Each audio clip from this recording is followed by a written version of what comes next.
Hello, everyone. This is Junior Ibarra with Team IRG, and I also have my partners here. Anthony, say what's up. Hey everyone. And then we also have Ryan. Hey everyone, how's it going? So we have Anthony, Simon, and Ryan Conhoy. And again, this is our review of last month's numbers, so February numbers on what is going on with the Des Moines Metro, the language of real estate. So this is where Anthony is the master in all the numbers. So make sure you contact him if you want to really hone in on specific numbers for your house or your neighborhood. We're going to go over the Des Moines Metro numbers. So Anthony, take it over. Yep. So once again, we're kind of looking at the Metro Core for what most people would consider just the metro area. It's from what is kind of geographically the center, about a 14.5 mile radius, and we're looking at single family homes only. So just a couple of clarifiers for everyone. But yeah, well, let's jump in to these numbers. So median sale price so far this year for 2023, we've seen it kind of fall off a little bit coming through winter. Very typical. We are still above where we've been year over year for 2021, 2022, still well above, and we're hovering right around, I believe it's like 280, 285, I think is where we left for February. And right now we'll see where kind of spring takes us coming in the next coming months, but maybe we'll have a year where we're under 2022, the massive 2022 price jumps. Yeah, and again, this is good for our market because the 15 to 20% year over year increases are just not sustainable for any market, right? So we see the natural spring or winter spring cycle kind of showing itself right there. So we'd be curious to see how things shape out for the rest of the year for the median sale price point. Yeah, this is good for our market overall so that we don't have those crazy 15 to 20% increases that are just prices houses out of our market, right? So yeah, so this is a good indicator of just the market kind of normalizing here. Yep. All right. So looking at days on market, uh, again, we're looking at green lines for 2023. We are sitting about 33 days on market for February. Obviously, sounds like an eternity for any sellers out there after the last 2 years where things were selling in a couple days to maybe 2 weeks. But now we're again getting to a more normalized time frame for what is this time of year. Things tend to sit a lot over winter. That's just the seasonality of Des Moines. We are still though, right around 30 days, and again, kind of a sneak peek into March. Things are already starting to heat up from our perspective. Things are starting to move a little bit faster.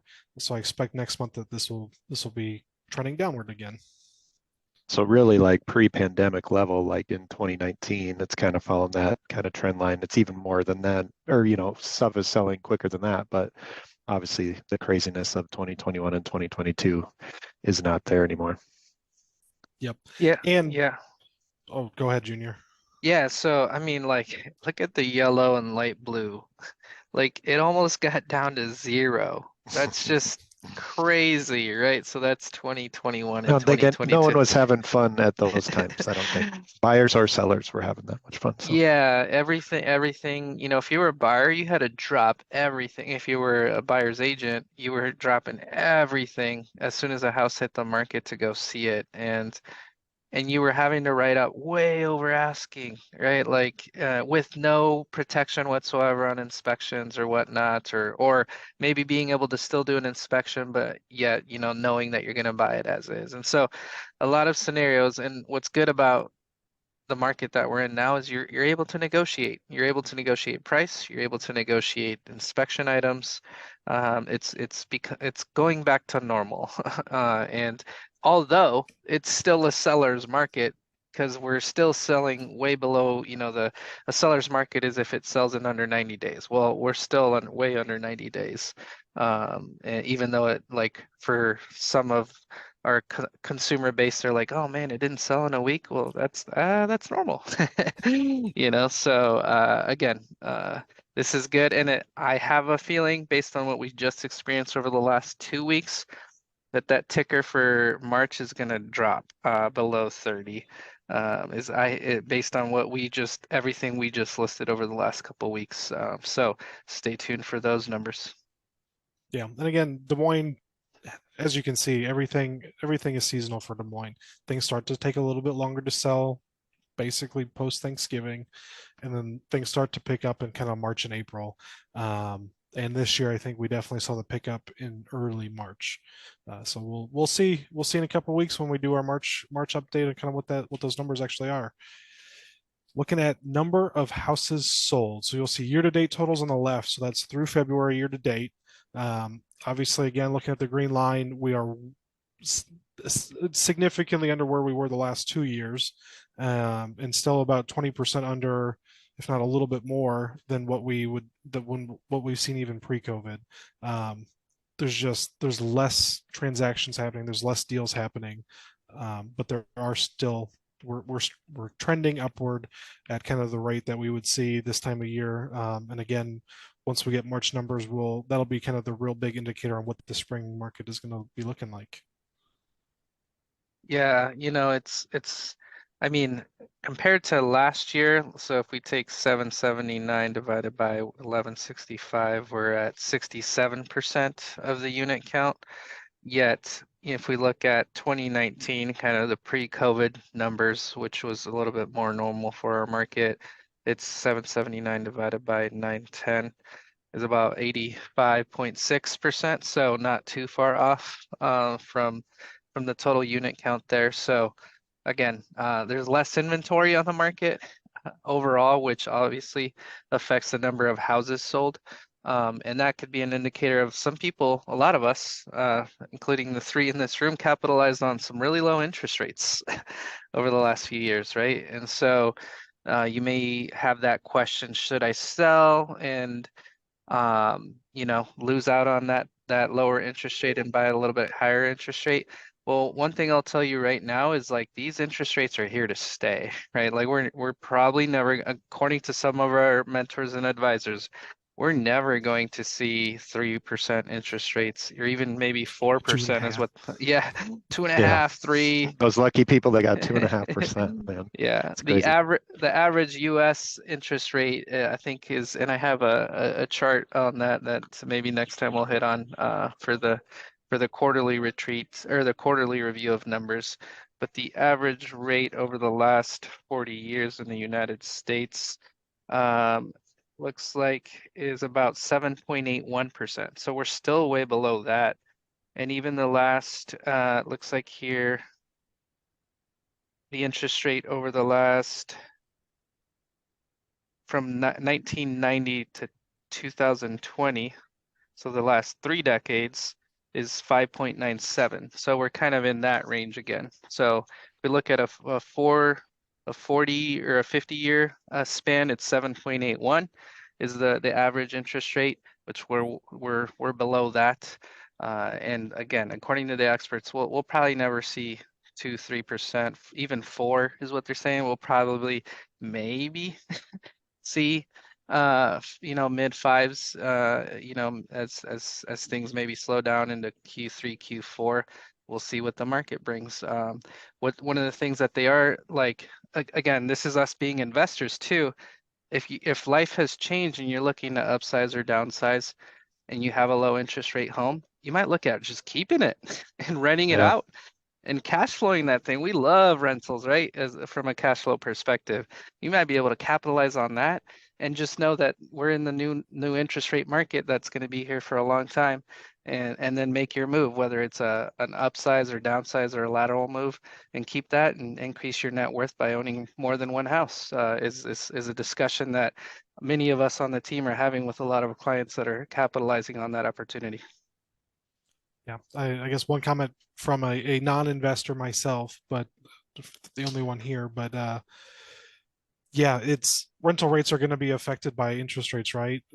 New rentals being purchased are being purchased at these new higher rates, and if you've got something that's locked in at 2.5, 3%, you're going to be making your margin for that property versus anybody else who's going to be new to the game right there is going to be drastically higher. So the opportunity there is really big for people, which if we look at a couple sides away, it's not going to help. That is not going to help, inventory potentially if everybody's not selling, but it might be best for you. And that's where we're here to advise. We're here to advise all options and what they look like, and just talk through different scenarios. Definitely. So new listings. This is where Yikes. that would affect this. Is we're not seeing a lot of new listings. We're starting to see it uptick a little bit, but again, less than what we've normally see these couple of months here, beginning of the year. And again, we'll look in March, but just kind of my sneak peek is it's not as high as what the every other year has been. And I just noticed my dates are kind of missing on here, but colors are still the same. So, we'll get that fixed for next time. But yeah, green is 2023, yellow and blue the last 2 years, yellow and bright blue, and then just kind of working backwards.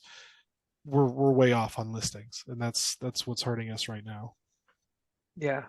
Yeah, we need inventory in order to sell some houses, right? Which is why we see a unit count drop overall. And so I know that's an opportunity as well, for builders or others that are in the real estate game. If they're, days on market are also low, right? So if you want to look at opportunities to capitalize on making money on your home right now, whether you're a builder or it's a resale opportunity, and it's the inventory is needed because you'll see the demand is there, right? The houses are still selling. It's just there's less houses on the market overall. So I'd be curious to see how this plays out also with the medium price point, right? Like this is kind of why Des Moines is kind of still not having those huge price drops like maybe in some markets because we still need inventory. So our prices is still staying pretty stable across the board. And Anthony, before you move to the next slide, how much percent of those new listings were new construction, did you say again? So it was total active listings, but even if Oh, it's new listings, if it trends, it'll be about 65%. 65%. Wow. So 35% of that is resale homes. That's a drop in the bucket versus new construction. And I mean, and new construction is, I mean, there is new builds going on all over the metro, but they are, still in very new build areas, right? There's pockets of that versus resale homes can be anywhere, but there's just none of that. So it's hard to find right now. It's hard for buyers. I have buyers specifically with like, well, this is the area we want to be in, and there's literally been nothing in the last Nothing. 4 months. No houses being for sale. So it can be tough, but it's knowing this and expecting, looking back historically on what to expect, and trying to extrapolate that to the future. But active listings. So again, new listings. This is what's affecting our supply. Our supply is kind of being throttled right now, and we saw deals done is ticking upward, but this is kind of where those graphs kind of overlap, the supply versus demand. Kind of active listings that are still on the market were really low. Um, we've seen an increase in buyers, and we haven't seen nearly the increase. We saw a decrease in February in new listings. So we saw a decrease in active listings, total units available on the market. And this is where when I was looking at statistics, of the 1,600 houses that are out there right now, again, 65% of them are new construction, and that means that most of those aren't going to be finished yet even. So of actual houses available to buy in the next 30 days, it's probably half this, if not more or less. Yeah. Yeah, if you go back to houses sold, so how this all meshes together. Houses sold is trickling up, right? That's That's demand. the buyer Demand's going demand. up. If we go to new listings, that's It's up a starting tiny bit. a tiny bit. So and the reason for active listings going down is because the demand is there, they're gobbling up the listings that are there, right? So that's trickling down. So we're just gobbling up the inventory, right? And and so and that's atypical for what we normally see this time of year. We normally see inventory continuing to recover through the spring for a little bit. And kind of peaking over the summer, right? More people are wanting to move, and right now we're not quite seeing that, but we still have the buyers. We're still seeing the buyers. We're just not seeing anything to buy. Yeah. Yeah, because if you can tell on everything else prior years, it's an uptick, right? Usually from January to February. So this is the first downtick, it looks like in some years. So we'll see what the March market brings around. We are seeing like on our team, quite a bit more listings hit the market. Yet now in March, they're starting to sell pretty quickly because of the low inventory. So that's if this keeps happening, pricing will probably continue to go up because there's just more demand than there is supply. So again, be interesting to see what March numbers bring. I know we looked at our team's numbers and March is kind of going back to last year's numbers as far as our, even though like the market's unit count is down, our team's number is like essentially the same as last year. And so that just kind of shows you that at least our team is doing pretty good, right? A little humble brag.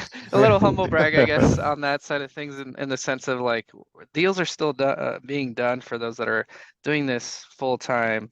And our team, everyone on our team is a full-time real estate advisor, right? To help you provide you information so that you can ultimately make informative decisions, right? And so we're doing this day in and day out. And again, and this is all price points, right? Like, Yeah. I mean, speaking anecdotally from what we've seen, if you're trying to find something under 200,000, there's just the supply is even more limited because there isn't new construction at that price point. And again, 65% of this number is new construction that, depending on price points and stuff, days on market might be drastically different than what that median is. If it's $1 million houses are going to sit longer, $200,000 houses aren't sitting 30 days right now. And active listings for those different price points in different areas are going to be different. And that's where, again, our team can help. We can look at that specifically because this is market wide. Now, Johnston's different than Ankeny, is different than Altoona, different than Pleasant Hill, and even price points. 2 to 250 is drastically different than 600,000 houses. And we, at least the three of us here, would love to talk any numbers about this stuff. Yeah, definitely. It's all, at first, here's the other thing, like, don't listen to social media on real estate, like, because that's just talking the whole United States, right? Like, so definitely listen to what the local experts know about the real estate market. And then it goes even deeper, like Anthony just said. We could literally be talking about 2 blocks away. We'll tell you the Yeah. difference between the different pricing strategies from a house that's in a neighborhood, yet 2 blocks away. It could literally be a whole different price point and a whole different marketing strategy for pricing your house correctly, or days on market and things of that magnitude. It's all at the end of the day, real estate is all hyper local. That's where we're here to help. Yeah. So let us know how we can be of value to you. Again, all we're there to do is to provide you information so that you can make informative decisions. Your local real estate advisors here. Our new office has new signs. So if you ever driving You can by, find us now. Woo! yay! 5406 Douglas Avenue, really close to Merle Hay Mall.